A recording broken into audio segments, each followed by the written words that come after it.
بحرارة بزميلتي معالي نيالي كابا وزيرة الدولة وزيرة الشؤون الخارجية والتعاون الدولي بجمهورية كوت ديفوار بالوفد المرافق لها.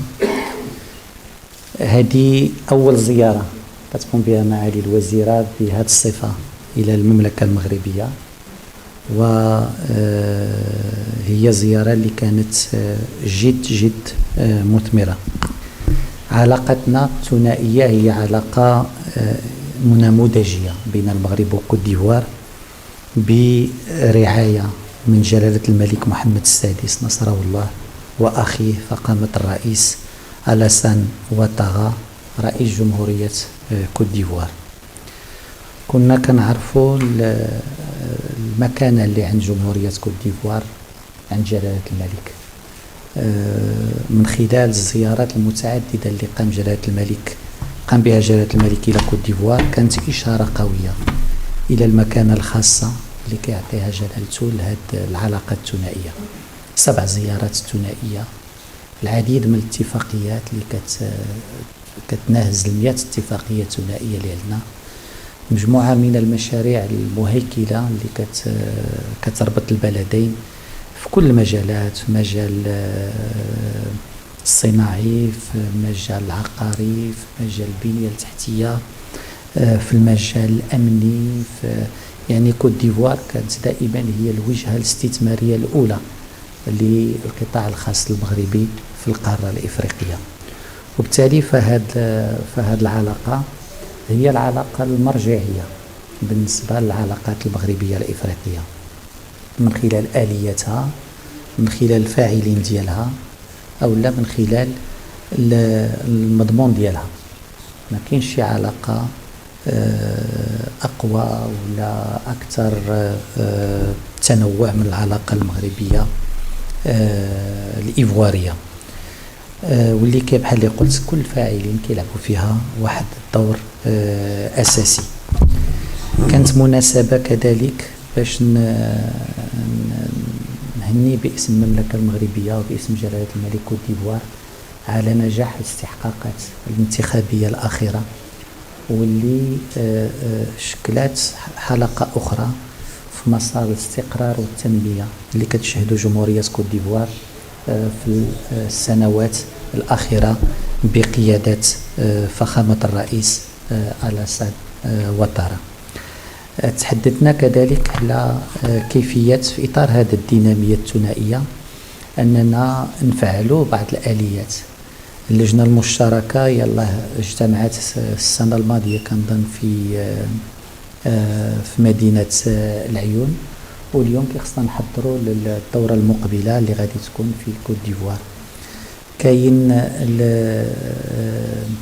لجنات قطاع الأعمال اللي كانت وضعها جلالة الملك وفخامة الرئيس، واليوم خصنا نفعلوها لو جروب دامبولسيون ايكونوميك اللي فيه القطاع العام والقطاع الخاص في البلدين، واللي هو القاطرة ديال العمل الاقتصادي والبعد الاقتصادي في العلاقة الثنائية بين البلدين. كذلك تحدثنا على كيفية وضع آليات للعمل القنصلي، ولي خاصة بالنسبة لتسهيل تواجد الطلبة الإيفواريين في المغرب في أحسن الظروف وبكل التسهيلات. وفي هذا الإطار هذا اتفقنا على رفع حصة المنح المنح الأكاديمية اللي كيعطي المغرب للطلبة الإيفواريين من 150 إلى 200 منحة انطلاقا من الدخول الجامعي المقبل. كوت ديفوار إذن هي شريك ثنائي قوي للمملكة المغربية، شريك ثنائي مرجعي على مستوى الإفريقي، ولكن كوت ديفوار كذلك هي شريك إقليمي مهم وعندها دور أساسي في المبادرات الملكية، سواء تلك المتعلقة بالأنبوب الغاز نيجيريا المغرب نحو أوروبا، واللي كيعطيه جلالة الملك واحد الأهمية خاصة، واللي اليوم غيدخل في مراحل متقدمة من بداية الإنجاز ديالو، خاصة بعد موافقة قادات المجموعة الاقتصادية لغرب إفريقيا CEDEAO على الاتفاق الحكومي المنشئ لهذا أنبوب الغاز. وكوت ديفوار كفاعل أساسي في مجال الغاز، ولكن كفاعل أساسي في الاندماج داخل منظمة الاقتصادية لغرب إفريقيا، وغرب إفريقيا بصفة عامة عندها دور أساسي في هذا المشروع. نفس الأمر بالنسبة للمبادرة الملكية المتعلقة بإفريقيا الأطلسية كفضاء جيوستراتيجي محتاج إلى هيكلة، محتاج إلى تعاون لمواجهة التحديات اللي كيطرحها، ولكن كذلك لاستغلال الفرص اللي كيتيحها هذا الفضاء. وتحدثنا اليوم على الدور المهم اللي يمكن تلعبه جمهورية كوت ديفوار في هذه المبادرة الملكية حول إفريقيا الأطلسية. حديثنا اليوم كان كذلك مناسبة باش نجدد الشكر لجمهورية كوت ديفوار على مواقفها ثابتة فيما يتعلق بقضية الصحراء المغربية.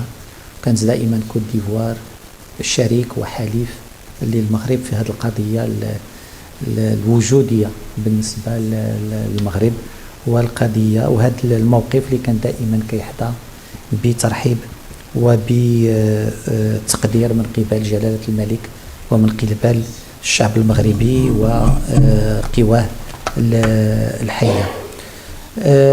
كذلك تحدثنا في مجموعة من التحديات اللي كتعرفها القارة الإفريقية، سواء التحديات الأمنية، التحديات الاقتصادية والتحديات البيئية، وكيفية خلق فرص باش إفريقيا تتحدث بصوت واحد وتدافع على مصالحها بصوت واحد في المحافل الإقليمية والدولية.